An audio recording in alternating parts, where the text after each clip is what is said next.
Good morning all of you. आज मैं युवा भारत वर्सेस बूढ़ा भारत इस पर चर्चा करूँगा। Senior citizens, senior most senior citizens, हमारे भारत में कल्चर है जो सेवा के पद हैं,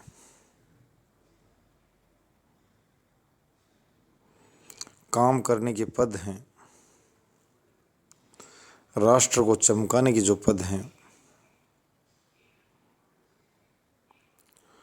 उन पदों पर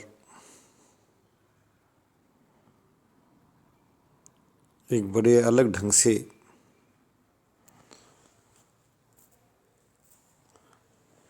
युवाओं को अवसर न देकर अति बुजुर्ग व्यक्तियों को नियुक्त और निर्वाचित किया जा रहा है, समझ से बाहर है।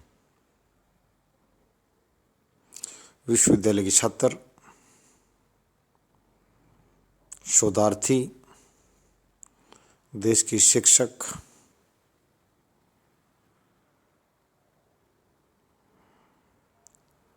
एडवोकेट लॉबी, वकील साहिबान और पत्रकार, जर्नलिज्म और संपादक जो संपादना कार्य करते हैं, उन भाइयों से कहूँगा, इन बुजुर्गों को विश्राम करने का मौका दें। इन बुजुर्गों से प्रार्थना करें कि हमें पाप का भागी न बनाएं। 91 साल का बुजुर्ग ये ना कहे कि मैं तुम्हारी सेवा करना चाहता हूँ, क्या सुनने में अच्छा लगता है। हमारे लोकसभा में और कई राज्य विधानसभा 90 वर्ष से बड़े आयु के सदस्य देखने को मिल जाते हैं। इस समय यहाँ की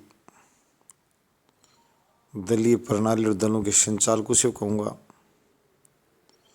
कि ऐसा देखकर उनका सीना चौड़ा होता है, सीना उनका सिकुड़ता है।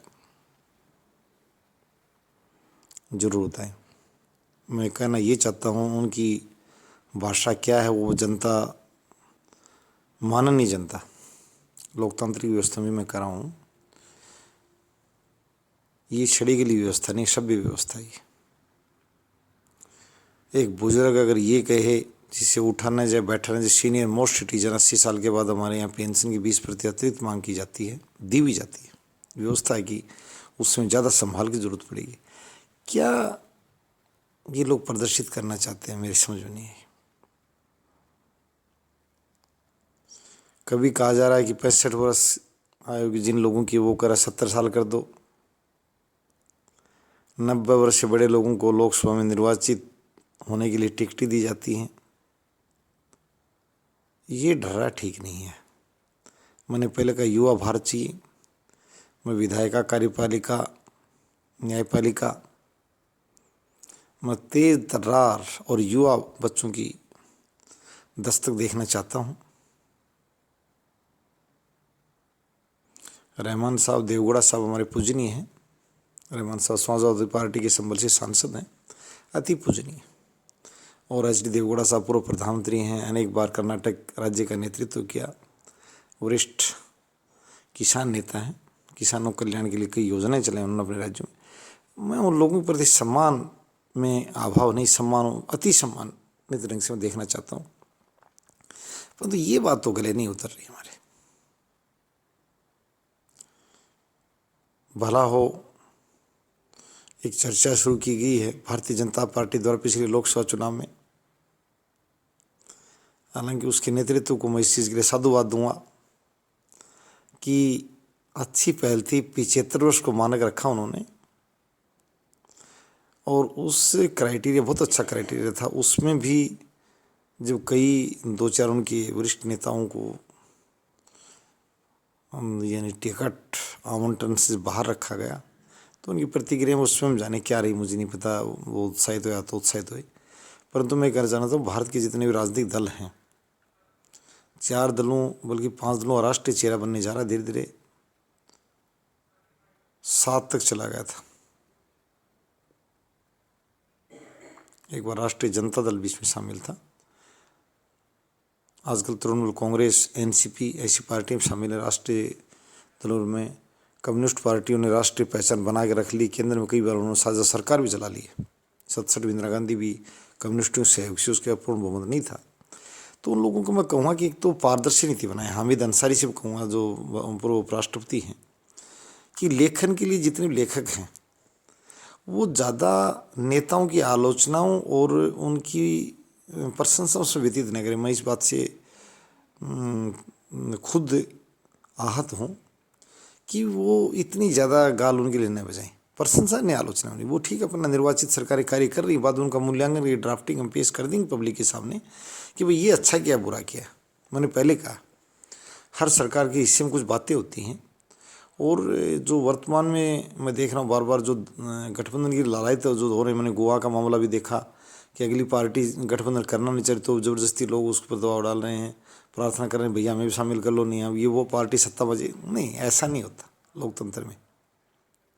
अगर बीजेपी सत्ता बजे एक परेशानी है क्या उसमें आपको? अगर उसको मतदाता चुनते हैं तो बीजेपी आ जाए, कांग्रेस आ जाए, आम आदमी पार्टी आ जाए, बसपा आ जाए, कम्युनिस्ट आ जाए, तृणमूल कांग्रेस, हमें किसी दल से कोई आफत नहीं है। जहाँ किसी भारतीय जनता पार्टी मतदाता जिता रहे हैं तो वहाँ सत्ता में लोकतांत्रिक व्यवस्था यही तो करे। ये आए बिल्कुल सिरोधारी है, क्या नई बात है? ये कहाँ से नई बात आ गई कि हम गठबंधन इसलिए कर रहे हैं? गठबंधन आप भारतीय जनता पार्टी रोकने के लिए ना करें। गठबंधन ही मैं कहना चाहता हूँ, मैं उत्तर प्रदेश के कुछ नेताओं के विचार सुन रहा था और गोवा के भी, ये उचित नहीं है। आप जनता की कल्याण के लिए बात कीजिए। अरविंद केजरीवाल की बात को मैंने आगे बढ़ाया है। उसने जो बात रखी है 1000 रुपये महिलाओं को देने की, चलो किसी बहाने कुछ लाभ तो हो जनता को। जन मुद्दों पर जनता जागरूक है फिलहाल, एक हमारे पास सबसे प्लस पॉइंट है। अभी हमने ये कर देखा सर्वे, हमारी जनता मतदान के मामले में बहुत जागरूक हो चुकी है, अति जागरूकता। मैं ये बता देना चाहता हूँ, लोकतांत्रिक व्यवस्था वो संपादक लिख रहे हैं, ऐसी कोई बात नहीं है। मुख्य बात है उन तक सही बात जाए और वो अच्छे नेताओं के साथ भी आना चाहते हैं, उनको अच्छी बातें, अच्छे मुद्दे पसंद आते हैं, ऐसी कोई बात नहीं है। अभी मैंने यही बात जोड़ी है, अरविंद केजरीवाल ने महिलाओं को जो 1000 रुपये देने का पंजाब की या गोवा की सभाओं जो कहा, वो बात आजकल देश की चाय की दुकानों तो बहुत तेज़ी से चल रही है। मैं कह रहा हूँ अरविंद भाई को मुफ्त में अभी सत्ता आने पर वो करना है। उन्होंने दिल्ली में कर दिया कि नहीं वो तो वो खुद बताएंगे, परंतु एक अच्छी शुरुआत और अच्छी चर्चा की तो उनको वास्तव में कम से कम न्यूट्रल वोटर जो है, जो किसी दल से जुड़ा हुआ नहीं है, किसी धर्म और जाति के आवेश में नहीं है, वो आदमी जरूर कर रहा है। मैं अरविंद भाई को भी एक बात आज शेयर करना चाहता हूँ, वो किसी गठबंधनी संबंधों में न पड़े। अपनी जो 2-3 बातें हैं उनकी, और एक ही बात मैं विशेष रूप से अरविंद के जिम्मे लगाऊंगा कि 60 साल से बड़े लोगों को कम तैयार करें। ये मेरी प्रार्थना है सभी राजनीतिक दलों से। उचित नहीं, युवा जनप्रतिनिधियों की जरूरत है, दौड़ धूप करके अच्छे से लोगों से संवाद करें और थोड़ी सी गतिशीलता है। मोबिलिटी इन डेमोक्रेसी, मैंने कहा था modernity in democracy, now mobility in democracy. We are working for Indian democracy, purity in politics, इन बातों के लिए काम कर रहे हैं। और मैं यही कहूँगा, बाद में जुडिशरी को तो मैं शामिल नहीं करूँगा, एजुकेशन जुडिशरी बात बाद में करूँगा, परंतु मैं कहूँगा बूढ़ा भारत नहीं। परसों आज मैं लेजिस्लेचर को कहा चाहिए गाँव में सरपंच निर्वाचित करना हो, विधायक, सांसद, किसी पद पर, ये मेरी विनम्र प्रार्थना है सभी से, सभी ये राजनीतिक दलों से है और जनता से भी। पर मैं जनता की तरफ से कर रहा हूँ कि आप इग्नोर करें सीनियर सिटीजन्स को। ये बात बिल्कुल आज से गांठ बांध लें, सीनियर सिटीजन्स ये बात अपने मुंह से हमें नहीं कहे, छोटे छोटे बच्चों को, युवाओं को, कि मैं तुम्हारी सेवा करूँगा। ये भारतीय संस्कृति की मर्यादा के प्रतिकूल है। आज मैं कड़वी बात कर देना चाहता हूँ, रहमान साहब देवगौड़ा जी और जो दूसरे जो भी बादल साहब वगैरह हैं, बड़े सम्मानित जनप्रतिनिधि हैं, लाल कृष्ण आडवाणी जी, ये प्लीज़ ये हमारी इस बात को बिल्कुल समर्थन दें और इस बात को ये कहें कि बच्चों को आगे आने दो, बच्चों मतलब युवाओं को आगे आने दो।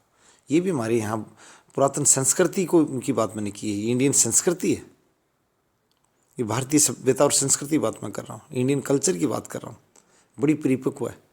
ये वेस्टर्न कल्चर वाली बात तो आप करें तो आपकी मर्जी है, वहाँ तो पता नहीं कैसा होता, मुझे नहीं पता, मतलब हमारी ये है। जब बुजुर्ग जब बुजुर्ग तो बहुत दूर की बात है, जब 30 और 20 साल वाले बच्चे बैठे तो 20 साल वाला पहले उठता है, किसी के आगुन्तक को पहले कुर्सी छोड़नी होती है उसे, इसलिए परंपरा है। तो आप सम्मानित हैं, सम्मान लें, जनप्रतिनिधित्व से बाहर आ जाएं। और धीरे धीरे मैं ये भी कहूँगा, जो ये जितनी अभी ग्रॉस रूट की जो पार्टियाँ उठान पे मतलब शुरुआत जो कर रही है, चढ़ी हुई पार्टियाँ वो ख़त्म हो सकती हैं, वो सुधार के लिए लालायित नहीं होती। भारत की सबसे पुरानी पार्टी को सुझाव दे तो उसे पसंद नहीं आएगा, क्योंकि उसे मरना पसंद है, सुनना पसंद नहीं। वो कहते हैं ना, वो नारा उस पर लागू है। यदि उनको ये भी कहें कि अमुक व्यक्ति प्रतिनिधि के रूप में टिकट मत दो, काउंटर मत करो, तो ये बताते हैं कि लोग की उनकी आदत होती है कि ये आपका काम नहीं है। They are not ready to listen their voters too. तो ये बातें चलो बाद में चलती रहेंगी। पॉलिटी सब्जेक्ट में ये बताना चाहता हूँ कि पॉलिटी का हब है ये चैनल, पॉलिटिकल साइंस का हब है, पॉलिटिकल लेक्चर्स का हब है, political modernity and political purity. ये मैंने पहले भी कहा था, लोकतंत्र को सजीव भी करेगा ही, लोकतंत्र को मजबूत करेगा, लोकतंत्र का आधुनिकीकरण और लोकतंत्र की चमक भी बढ़ाएगा, फिनिशिंग भी। उसी प्रक्रिया तक हम बढ़ रहे हैं। बिल्कुल नहीं, पॉलिटी के छात्र आगे बढ़ें, पॉलिटिकल साइंस के छात्र आगे बढ़ें, आईआईटी के छात्र पॉलिटिक्स की तरफ नहीं बढ़ें। आईआईटी के बच्चे टेक्नोलॉजी की शोध करो, समझिए। राष्ट्र को मजबूत करना, जर्मनी जापान छोटे छोटे क्षेत्रफल के देश हैं, भारत के 10वें हिस्से के क्षेत्रफल के देश। इकोनॉमी में कहाँ खड़े हैं, विकास में कहाँ खड़े हैं, इन्हीं बातों से हम आज इस कोने पर बैठे। बड़ी बातें बहुत कि हमने विश्व गुरु बनने के लिए भी हमने कार्य शुरू किया है। अब बनेंगे विश्व गुरु जब वीज़ा लोग, विदेशी लोग हमारे लिए लगाएंगे आने के लिए। अभी तो वीज़ा यहाँ लगा रही हैं, सारी एम्बेसी भरी पड़ी। धन्यवाद, आप इस बात के लिए साथ दीजिए। और मैं उसे बुजुर्ग आत्माओं से कहता हूँ, सरपंच से लेकर पंच से लेकर ऊपर तक, राष्ट्रपति तक, प्लीज़ एज्ड लोगों को, इतने जो सेवा लेने के हकदार हैं, उनसे हमें सेवा, हमारी सेवा मत करवाइए। हम हाथ जोड़ के प्रार्थना करते हैं, विनम्र निवेदन करते हैं। ये चीज़ उन सभी सीनियर सिटीजन्स हमारे सभी सम्मानित हैं, पूजनीय हैं, हम उनके आदेशों के पालनार्थ हैं। पर प्लीज़ इतनी बात, वो हमारी प्रार्थना को जरूर स्वीकार करें, फॉरगिव टू द सर्विस। वो ये शब्द कहना बंद कर दें और देना बंद कर दें कि मैं सेवा करना चाहता हूँ। इस सेवा लें, वो विश्राम करें, सुझाव दें, दूर बैठकर अच्छी बातें उठाएं। 60 अबव की जितनी भी इंडियन जनरेशन है, मैंने पहले कहा था कि गौशालाओं में और हेल्थ और एजुकेशन और में जो इसी कैंपस में ये चीज़ें डेवलप हों। ये बड़ी बड़ी जो ज़्यादा छोटे छोटे संस्थान बिखेरने का ज़माना गया, एक एक कमरे की स्कूलें खोलने का। आज एक यूनिवर्सिटी हब के रूप में उसी के अंदर गौशालाएँ विकसित हो जाएंगी। यानी मेरा मतलब ये कि बगीचा, फल और पशु भी उसके अंदर पनप पाएगा। वेटरनरी यूनिवर्सिटीज़ हैं, हॉर्टिकल यूनिवर्सिटीज़ हैं, उसी का भाग बनाकर, वो बात मैं बाद में शेयर करूँगा। मैं बुजुर्गों को कहूँगा कि आप उन संस्थानों में पहुँचिए, धार्मिक और शैक्षिक संस्थानों के प्रबंधन में सुझाव दीजिए, बैठकर वहाँ कमेटीज में विजिट कीजिए। आप अपना चश्मा लगाकर और साथ छड़ी लेकर संसद में जाइए और वहाँ युवा विधायक और सांसदों को सुझाव दीजिए, मार्गदर्शन दीजिए। आप मार्गदर्शक, सेवक नहीं। धन्यवाद।